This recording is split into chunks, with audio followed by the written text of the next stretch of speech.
तो जनाब तैयार हो जाएं, क्योंकि हम दाखिल होने वाले हैं कुछ वाकई ज़बरदस्त सी टनल के अंदर।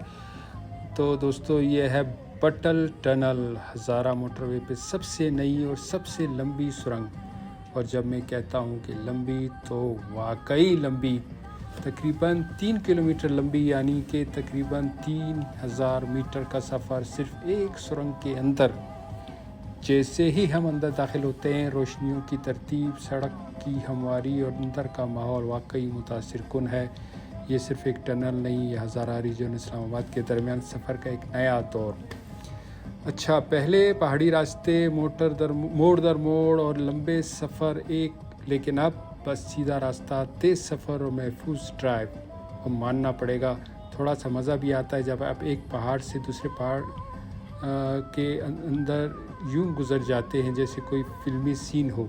तो सीट बेल्ट बांध लें, मंजर से लुत्फ़अंदोज़ उठाएं और पाकिस्तान की तरक्की का मज़ा लें। और हाँ, मेरा चैनल सब्सक्राइब करना ना भूलिएगा।